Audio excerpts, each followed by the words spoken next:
त्याचं जीवन कसं उद्ध्वस्त होते बघा. म्हणून तुकोबाराय सांगतात या अहंकाराचा वारा सुद्धा आम्हाला लागला नाही पाहिजे. नामदेवरायांना सांगितलं अहंकाराचा वारा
आहे मायबापांनो अहंकार. कारण या अहंकारामुळे मोठमोठ्याचं जीवन उद्ध्वस्त झाले. म्हणून या अहंकाराचा वारा सुद्धा संत म्हणतात आम्हाला नको. म्हणून तुकोबाराय सांगतात राजांनो, जर तुम्ही संसार नाही जिंकलात तर अहंकाराशिवाय संसारामध्ये काही शिल्लक नाही. मग कसं जीवन जगायचं? तुकोबाराय सांगतात संसारात प्रपंचामध्ये अशी प्रतिज्ञा करा, असं पण करा, तुम्हाला देव प्राप्त झाला पाहिजे. अभंगाचं 3रं चरण.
जगद्गुरु अभंगाच्या 3ऱ्या चरणामध्ये सांगतात राजांनो, या जगात इतिहास घडवायचा असेल तर एकमेव देवाशिवाय पर्याय नाही. देव प्राप्त करण्यासाठी काय तर साधनं सांगितली. अंतकरणामध्ये भाव धारण करा. भाव असेल तर देव प्राप्त होते म्हटले. कारण भावानं देव जिंकत आहे. ते भावेन देवम कलया नरेंद्र धनेन कांता कप्तेन शत्रू सत्येन मित्र कृपयाच पुत्र ज्ञानेन मोक्षम वशपाने. ज्या पद्धतीनं मोक्ष प्राप्त करायचा असेल तर ज्ञान पाहिजे, त्याच पद्धतीनं देव प्राप्त करायचा असेल तर अंतकरणात भाव पाहिजे. देव प्राप्त करण्यासाठी अशी प्रतिज्ञा करा, असा भाव करा. पण ऐशा नावे देव धरी जे तू भावे. ज्यानं पुन्हा देव प्राप्त केला मायबापांनो त्याचा उद्धार झालेला आहे. देव प्राप्त करण्यासाठी प्रतिज्ञा पण सांगितलेला आहे. एकच प्रतिज्ञा सांगतो आणि सेवा पूर्ण विराम करतो मायबापांनो. कारण या विश्वामध्ये, या जगामध्ये काही जरी साध्य करायचं असेल, काही जरी प्राप्त करायचं असेल तर पण करावं लागतं, प्रतिज्ञा करावी लागते. अरे मोघम मनुष्याचं जीवन जगताच येत नाही. चांगलं काम करायचं असेल पण करावंच लागते. खेळता खेळताना असं गुडघ्यात दिमाग ठेवून जर काम केलं ते सगळं कारभार इचकते माणसाचा. माणसाचं मन, मनगट, मेंदू, मस्तक, मनका जाग्यावर पाहिजे, तेव्हा मायबापांनो कर्म चांगलं होते. मग नाहीतर नाही सहज गेलो म्हणला आणि मार खाऊन आलं, सहजच पाहिलं म्हणला, सहज सहज शब्द आला, सहज पाहायचंच नाही ना, वाईट करायचंच नाही, चूक केली, मग तिथं माणसाचा घात आहे. मनुष्याचा विचार करून ताकद लावून जर जीवन जगला तर मायबापानं माणसाचं चांगलं काम होते, कर्म होते. म्हणून प्रतिज्ञा सांगितली, पण सांगितला. बघा लहान लेकरांचं उदाहरण सांगतो. शाळा शिकता शिकता शिक्षकाच्या मास्तरच्या वाणीतून ते एखाद्या महापुरुषाचं, मोठ्या व्यक्तीचं इतिहास ऐकला, त्याचं कर्तृत्व ऐकला की त्या लहान लेकराच्या मनात बसते. बघा मलाही अभ्यास करायचा आहे, मलाही मोठं व्हायचंय. लहान लेकरानं प्रतिज्ञा पण केलं. मग 10वी होती, 12वी कॉलेजला जाते, न टाइमपास करता, न कुणाच्या पाठीमागं फिरतात, 12-12 तास, 15-15 तास एका रूम मध्ये राहून अभ्यास करते. एवढा अभ्यास करते आणि मग मायबापानो एक परीक्षा पास होते UPSC ची, मग IAS अधिकारी, PSI. ऐका, खेळता खेळता शाळेत प्रतिज्ञा केली, पण केलं, मला मोठं व्हायचंय, मला अभ्यास करायचा आहे. मग ते मुलगा मायबापानो डॉक्टर, इंजिनियर, IAS अधिकारी, PSI होते. प्रतिज्ञा.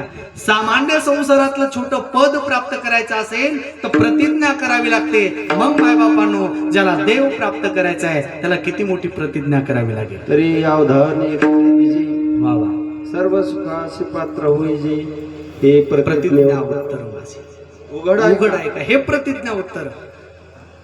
मायबापांनो किती सुंदर काळी बाजू ऐकला. भगवान महाराज हिसाब करायचे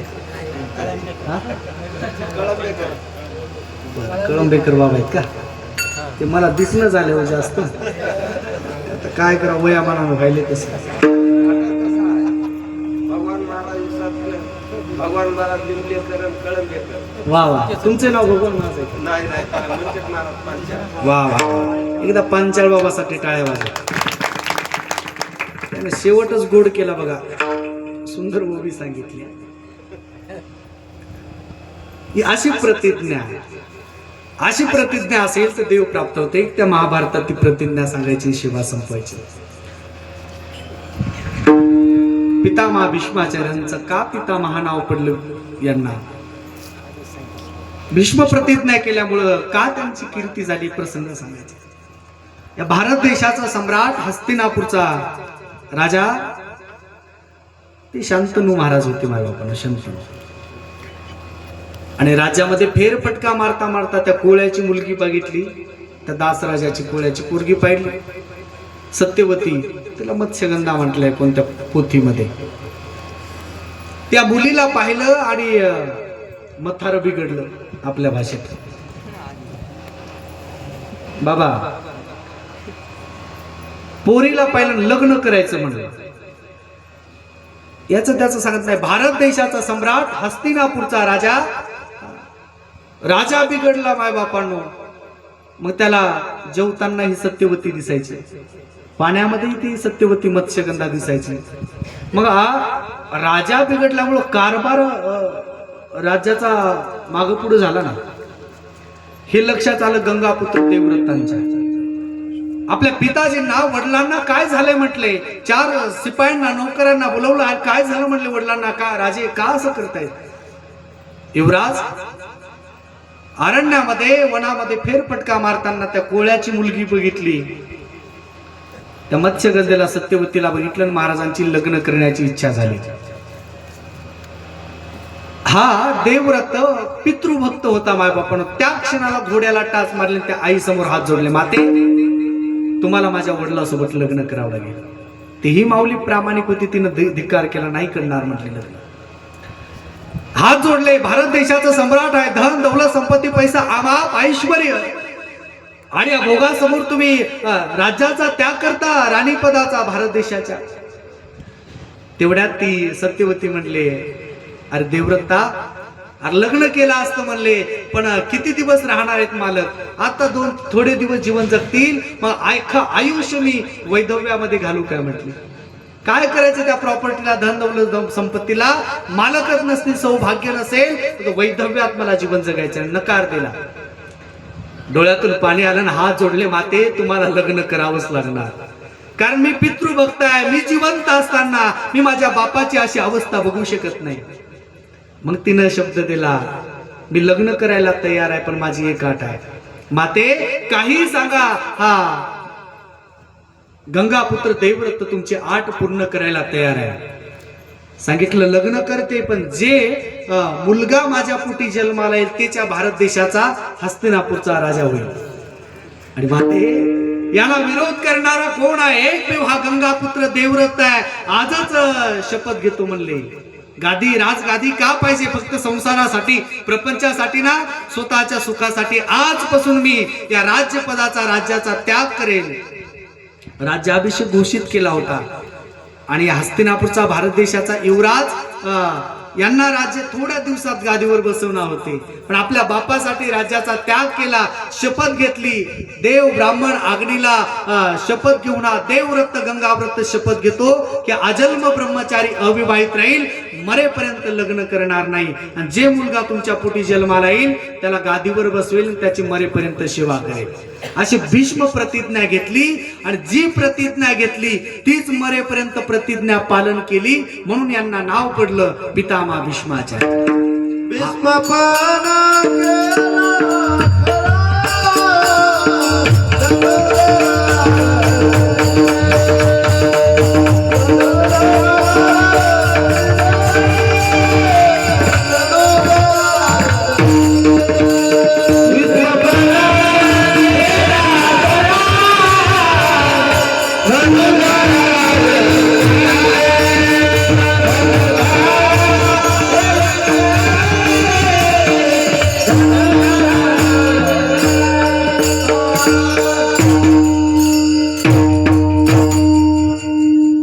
जगद्गुरु तुकोबाराय सांगतात, भीष्मपण केला खरा आणि धनुर्धरा भीष्माचार्यांचा पण प्रतिज्ञा मायबापानं पूर्ण, स्वतः भीष्माचार्याने ही प्रतिज्ञा देवानं पूर्ण केलेली आहे.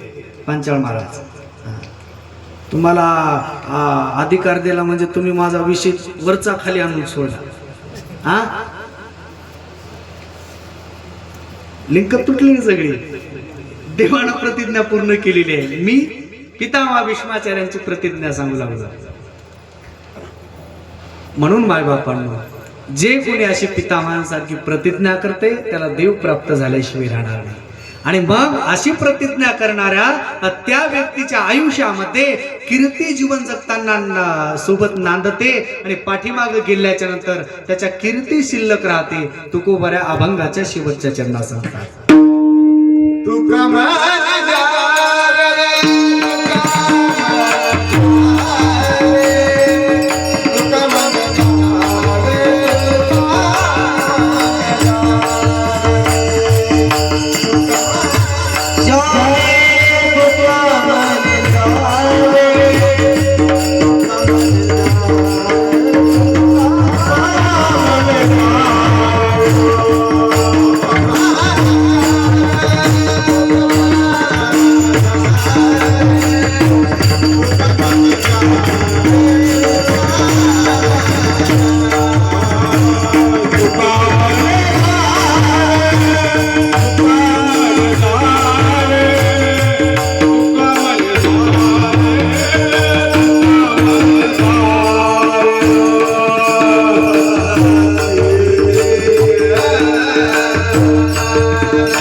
जगद्गुरु अभंगाच्या शेवटच्या चरणामध्ये सांगतात, ज्यांनी संसार जिंकला देव प्राप्त केला त्याच्यासोबत कीर्ती जीवन जगते, तो महात्मा समाजातून निघून गेला तर त्याच्या पाठीमागून कीर्ती शिल्लक राहते. ज्यांनी ज्यांनी समाजात संसार जिंकलेला आहे, देव प्राप्त केला, अनेक महात्म्यांचे उदाहरण आहेत मायबापांनो. ज्या विश्व माऊली ज्ञानोबाऱ्यांचं मंदिर तुम्ही बांधलेलं आहे, त्या माऊलींचा किती मोठा इतिहास आहे, किती मोठा अधिकार आहे. कारण मायबापांनो फार मोठी परंपरा आणि महाराष्ट्रासाठी सामान्य बहुजनांसाठी स्वतः परंपरा तोडणारे माऊली आहे. जी काही आदिनाथ गुरु सकळ सिद्धांचा परंपरा, निवृत्ती दादाला प्रतिज्ञा केली आहे गुरूंना, महाराष्ट्राचं कल्याण व्हावं, महाराष्ट्राचा उद्धार व्हावा, याच्यासाठी मला वारकरी संप्रदायाची स्थापना करण्याचा अधिकार द्या.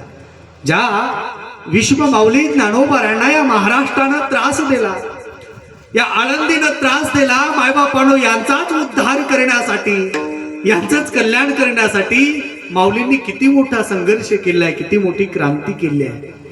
पृथ्वी जन्माला आली तेव्हापासून एकाही साधूचं हे करण्याचं धाडस झालं नाही. ते धाडस माझ्या विश्व माऊली ज्ञानोबाऱ्यांनी केलेलं आहे. एकमेव सगळ्या समाजांना, सगळ्या लोकांना एकत्र येऊन हे ब्रह्मज्ञानाचा आनंद घेता यावा, हे ज्ञान प्रत्येकाला सांगता यावं, शिकता यावं, या भक्ती रसामध्ये सगळ्यांना आनंदित व्हावं, याच्यासाठी हे वारकरी संप्रदाय निर्माण केला. आता 12व्या शतकाच्या अगोदर विद्वान लोकांनी कर्मकांडामध्ये आपल्याला अडकून टाकलं होतं मायबापाला.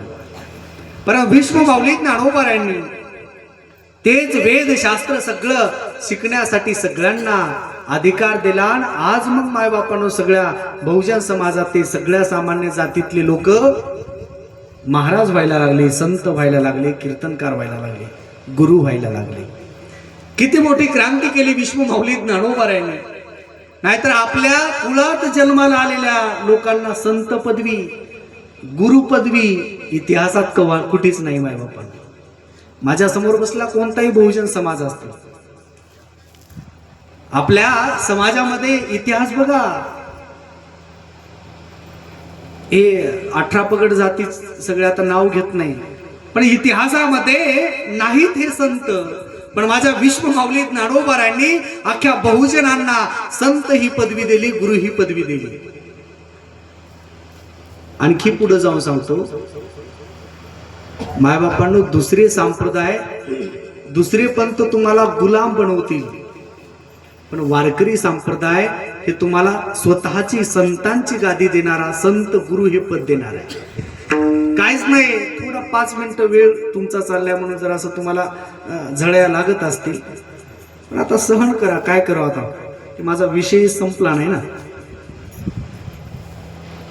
मी काय आगाव तुमच्याकडून बजेट घेत नाही बाबा, पाकिटासाठी तर मी मुद्दाम कीर्तन करत नाही.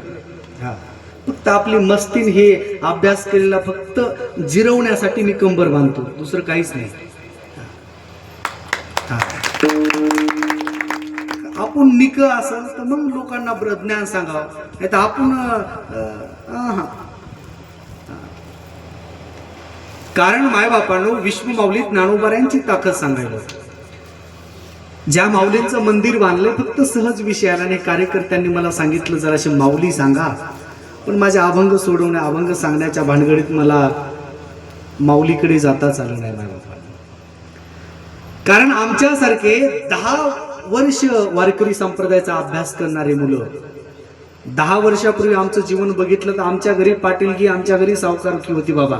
काहीच नाही, पैसा व्याजानं द्यायचा, लोकांचे मुडके मोडायचे आणि आपलं घर म्हणजे माझ्या स्वतःच सांगायला. अशा घराण्यात जन्माला आलेल्या मुलाला 10 वर्ष फक्त ज्ञानोबारायचा अभ्यास केला, 10 वर्ष आम्ही संत साहित्याचा अभ्यास केला. 10 वर्षाच्या नंतर मायबापांनो ही गुरु परंपरा संत परंपरा आमच्याकडे लादलेली आहे. कारण 10च वर्ष अभ्यास केला, 10-12 वर्षापूर्वी आमच्या गळ्यामध्ये माळ होती की नाही याचा भरोसा नाही बरं का. पण 10 वर्ष फक्त 12 वर्ष या माळीची सेवा केली. आज गावगाव भागवतासाठी, रामायणासाठी, कीर्तनासाठी गेलो तर लोक आमच्याकडे माळी घेऊन येतात, महाराज तुमच्या हाताने आम्हाला माळ घाला, आम्हाला गुरु करा. आणि आमचा का ही पदवी कोण दिली? अख्ख्या 10 वर्षात मायबापांनो विश्व माऊली ज्ञानोबाऱ्यांनी गुरु हे पद आम्हाला दिले. आणखी पुढे जाऊन सांगतो, आणखी जर आम्ही चांगले वागलो, आणखी जर आम्ही पवित्र वागलो तर संत ही पदवी आम्हाला येते.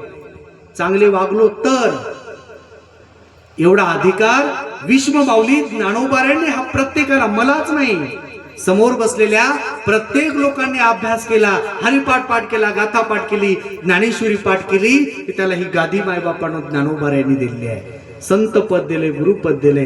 आणि हे करण्यासाठी एवढं मोठं काम करताना त्या विश्व माऊली ज्ञानोबाऱ्यांना मायबापांनो महाराष्ट्रानं मधुकरी दिली नाही, भिक्षा दिली नाही.